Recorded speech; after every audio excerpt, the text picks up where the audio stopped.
ये Hindi suspense story एक पति पत्नी की कहानी है। एक अनजान लड़की उनके घर के बाहर रोज आती है।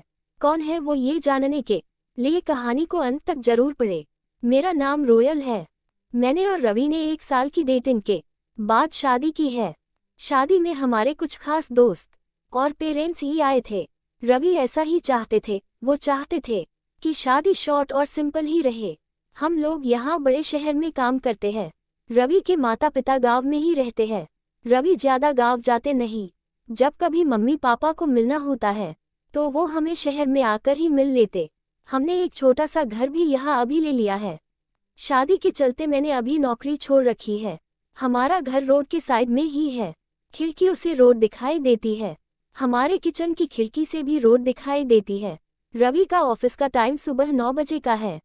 सुबह में रवि के लिए खाना बनाती हूँ। अभी कुछ दिन मुझे खिड़की के बाहर एक लड़की दिखाई देती है। पता नहीं क्या देखती है। आज फिर मेरी नज़र खिड़की के बाहर गई रोड के दूसरी तरफ। वही लड़की ज्यादा उम्र की नहीं थी, 26 की होंगी। हमारे घर की तरफ आज फिर से देख रही थी। पहले दिन मैंने सोचा कि कोई होंगी, लेकिन वो 3 से 4 दिन से लगातार आती मुझे दिखाई दे रही है। मेरे मन में सोचा कि जाकर उससे बात करूं, शायद किसी और का घर समझकर हमारे घर की ओर देखती रहती होंगी। सुबह रवि सोए हुए थे। वो फिर वही दूर खड़ी दिखाई दी। इस बार मैं बाहर गई। मुझे अपनी ओर आता देख वो और घबरा गई। मैंने उसे पूछा, क्यों, आपको क्या परेशानी है? आप किसे ढूंढ रही है? वो घबराई हुई बोली, रवि यही रहता है। मैंने बोला, हाँ, आप कैसे जानती है? वो इतना सुनकर घबरा कर चली गई।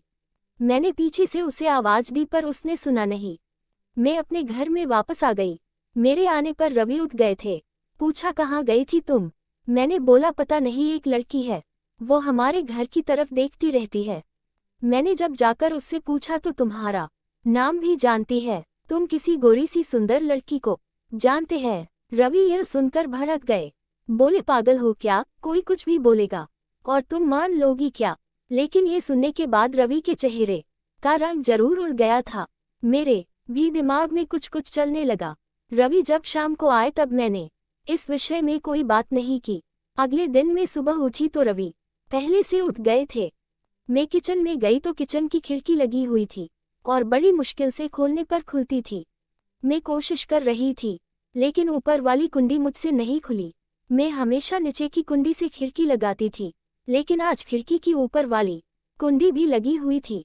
मैंने कैसे भी कुंडी खोली और खिड़की खोली तो मैं देखकर हैरान रह गई। रवि उस लड़की से वहां जाकर बात कर रहे थे।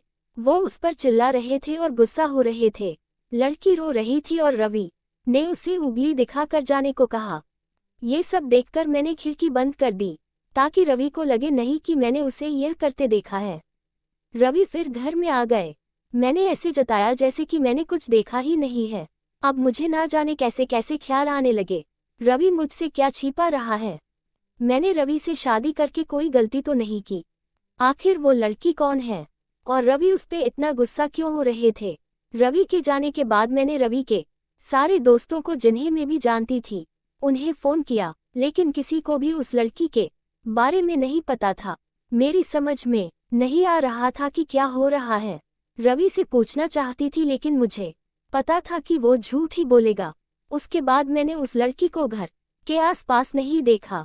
ये सब सोचते सोचते मेरी तबीयत बिगड़ने लगी। रवि मुझे बोलता था कि क्या हुआ, अपना ख्याल रखो, डॉक्टर के पास जाओ, लेकिन अब मुझे उसकी बातें बिल्कुल अच्छी नहीं लग रही थी। एक दिन जब मेरी हालत ज्यादा खराब हुई तो मैं ऑटो लेकर पास के बड़े अस्पताल गई। डॉक्टर से अपनी दवाई लेने के बाद मैं अस्पताल के पार्क में बैठी थी। अस्पताल में मुझे वो लड़की फिर दिखाई दी। उसे देखती ही जैसे मेरी बीमारी पता नहीं कहाँ भाग गई। मैं उसके पास तेज चल कर गई और उसका हाथ पकड़ लिया और उसे बोला, तूने मेरी जिंदगी में उथल पुथल मचा दिया। बोल, उस दिन क्या बात कर रहा था रवि तुझसे? क्या रिश्ता है तेरा मेरे पति से?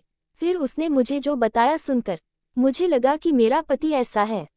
उसने इतनी बड़ी बात मुझसे छिपाई। शाम को रवि जब आए तब उस लड़की को अपने घर में देखकर चौंक गए। मैं भी उसके पास ही बैठी थी। रवि उसकी तरफ देखकर बोले कि अच्छा, तो तूने इसे सब बता दिया। मना किया था दूर रहने को मेरी फैमिली से। मैंने बोला, रवि, शर्म करो, तुम इतने कठोर कैसे हो सकते हो, अपनी सगी बहन की मदद नहीं कर रहे हो। वो लड़की संध्या थी, रवि की सगी बहन। उसने अपने पसंद के लड़के से शादी कर ली थी, इसलिए रवि और उसके परिवार ने उससे सारे रिश्ते तोड़ दिए थे। रवि ने कहा कि मेरी कोई बहन नहीं है। मैंने कहा इसका पति अस्पताल में है, इसे रुपयों की जरूरत है, बहन नहीं। तो इंसानियत के नाते ही तुम्हें इसकी मदद करनी थी, और अपनी पसंद की लड़की से शादी तो तुमने भी की, फिर जो नियम इसके लिए है तुम्हारे लिए क्यों नहीं है? मुझे पता होता तुम ऐसी सोच वाले हो तो मैं तुमसे कभी शादी नहीं करती। जिसको बहन के आंसू नहीं पिघला सके उस आदमी के सीने में दिल नहीं हो सकता। इतना कहकर मैंने अंदर से अपने सारे गहने लिए और संध्या के साथ जाने लगी। हमें जाते देख रवि फूट फूट कर रोने लगा। संध्या भी उन्हें देख रोने लगी। रोते हुए रवि बोले, हमने इसे बहुत प्यार दिया, पापा ने, मम्मी ने, मैंने रानी बना कर रखा इसे, और यह ऐसे ही एक दिन बिना बताए घर से चली गई। हमारा प्यार तूने नहीं देखा, इसके लिए मैं रात भर रोया कि कहाँ होगी, कैसी होगी मेरी बहन। तब इसे भाई और पापा की याद नहीं आई। अरे मुझसे कहती तुझे क्या करना है, ऐसे ही चली गई थी ना, अब क्यों आई है? बहन भी बोली, भैया मुझे लगा आप लोग नहीं मानेंगे। उन दोनों भाई बहन को रोते देख मेरी आंखें भी भर आई, पर आंसू के साथ जैसे सारे गीले शिकवे खत्म हो गए। खुद अस्पताल गए, संध्या के साथ मम्मी पापा को भी बुलाया। दोनों ने बेटी को बड़े प्यार से गले लगा लिया। अब अस्पताल में संध्या के पति की हालत बहुत अच्छी है। डॉक्टर ने कहा कि जल्दी डिस्चार्ज हो जाएंगे। रवि की आंखों में मुझे एक अलग सुकून अब देखने को मिल रहा है। रवि ने संध्या को कहा, अब कुछ करेगी तो माफ नहीं करूंगा, हमेशा मेरी प्यारी बहन बन के रहना, जो भी हो मुझे बताना। जिंदगी बहुत छोटी है, आपके अहंकार में इतना सुकून नहीं है जितना कि माफ कर देने में है। एक बार करके देखिए, जिंदगी बदल जाएगी।